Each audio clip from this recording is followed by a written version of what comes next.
Being summoned is a very, very jarring experience. At one point, you're doing whatever in the hell you're doing, and the next moment, you're somewhere else. If you were walking, suddenly you can't walk anymore. If you're standing still, suddenly you're dropped. It's completely unnerving to be somewhere else. And the first thought in your mind always is, uh, did I just die? Thankfully, the being that summoned the six of us were, well, not trying to be a total ass. They explained that we had been summoned and that we would have a chance to expand ourselves. Uh, Confused, of course, we asked, what are they talking about?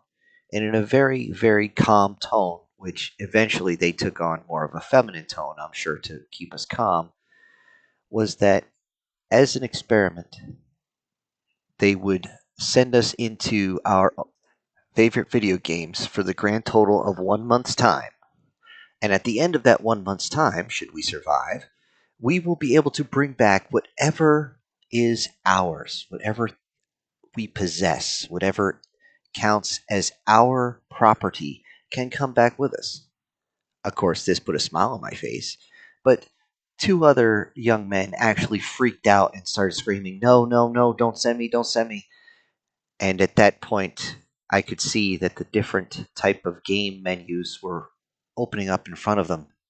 Even though they were on the other side, I could still read Dark Souls across the top.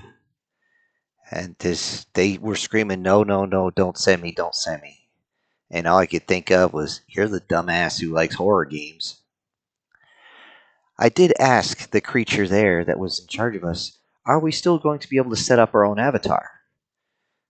Of course it agreed, and I looked at and realized what I could do. And what I could do was absolutely astounding. Though the idea did calm the other two men down, it still didn't help out with a few others as they were trying to figure out how they could adjust their avatar to survive a month in whatever game it was. I, on the other hand, since I knew my favorite game was Battletech, knew that I could definitely do some things with it. Now, granted, I couldn't do much more at the start than choose where I was born and why I left the area, yet I did ask, was there a summary to actually put any extras in? Maybe it was just being nice, but the one that had summoned us there said, yes, you can do so. Me being a little bit imaginative, I started typing, and I must have put out 5 different pages before I even looked at the submit button. What I had done was very simple. I had increased my biology to a point where not only could I never get sick again, but I would also resolve any physical issue as fast as, say, Wolverine from the X Men. Now, not to say I was completely immortal. Of course, if you get blown into cosmic dust, I mean, put that back together. But still, I also put in that my blood could help others recover, and any other different parts of my body could be used to regenerate and or rejuvenate. Most of which of this was tongue in cheek, but then I started to work on my own avatar, which we could do.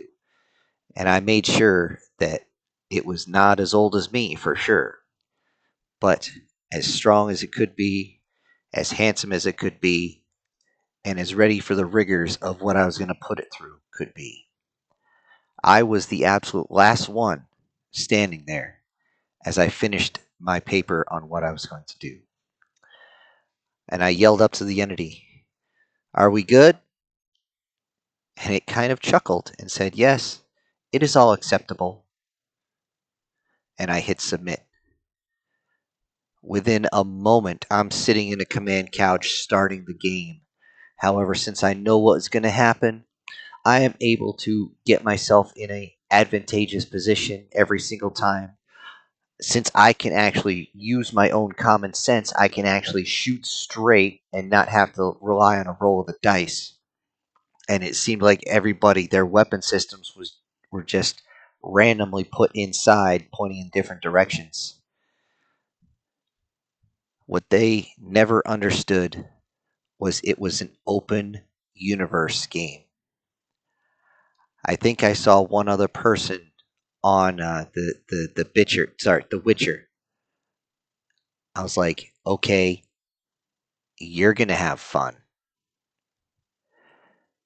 When we returned a month later in our timeline, I jumped in lunar orbit above Terra. Oh, I'm sorry. I spent too long there. Lunar orbit above Earth with an entire flotilla of ships. I tried to reach out as best I could to find out who the other ones were, but unfortunately for them, the two men who went to Dark Souls, they didn't survive. The one who went into Minecraft went completely insane. Another one went into World of Warcraft, and another one in League of Legends. They didn't make it. To my extreme shock, two of them did. A young woman who went in to be the female Witcher, and another one who went into another science fiction universe and was able to get a hold of something. I was surprised. It was one of those ships from the oh, what was that from again? Yes, it was one of the Treks. It was this tiny little thing about the size of a small Winnebago, and I'm just sitting there like, what in the hell? Although he was more than happy to dock with our ship and let the engineers just look that sucker over.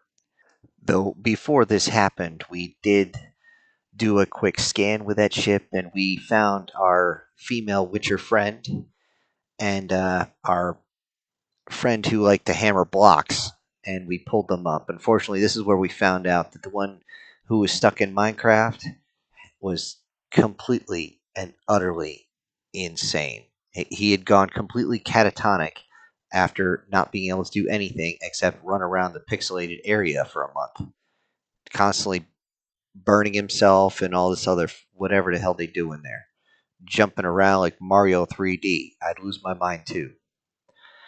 The female Witcher was sent to the medical bay and got a clear bill of health. And in actuality, I thought I had upped the amount of, shall we say, enhancements to my body. Oh no, she was another level entirely. And this is where it got very interesting, is our medical technicians were just loving these readings. And if they asked me for any more blood, I was going to shoot somebody. While all this was going on, of course, Earth spotted us. It's kind of hard to miss a flotilla of several dozen ships out there just outside of lunar orbit. I mean, seriously, even the smallest telescope's going to be able to pick us up. That being said, eventually they started sending messages out.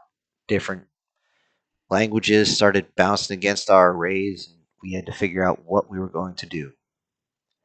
So it was decided, and it was, of course, my call, being the Commodore of this entire fleet, that we would simply send a message, and behind that message would be schematics for the ships that I use, my drop ships. The smallest ones, of course, so that they could find their way into space and finally leave the planet and reach out beyond. So the message was sent, and it was not just me, but also my Witcher friend and the now XO of my entire fleet who has his little shuttle. During that video message, we told them that we were not here to do anything beyond advise what they should do. We didn't come to subjugate, but we would watch the planet evolve over time. It would be noted that they need to let the world know that we are out here, out in the universe somewhere. But we're going to play a game of hide and seek. We're going to hide, and you can come find us. But be warned, do not come and find us thinking you will try to subjugate us, or else you will do the one thing that humans really shouldn't be doing: creating war amongst the stars. Behind this message is going to be schematics for a ship that can take you from the planet from this planet out into space. However, it is not a ship designed specifically to go from planet to planet. Though it will reach the moon, it will not reach any other celestial body. You will see this when you actually build one. It has its limits. It is up to you as humans to reach beyond these limits. And when you do, we'll be here to welcome you. Until then, good luck to you. And with that, we sent the message along with the schematics for the Leopard dropship. Now, it has been approximately 28 years since that time. I haven't aged a day thanks to my enhancements, and neither has my Witcher compatriot here. However, thanks to our enhancements, we've been able to spread our abilities not only to those among the crew, which still need injections every month or year to make sure they still have this, but now their children are being born with the similar abilities. I wonder, are the old humans and the new humans going to get along when they finally meet?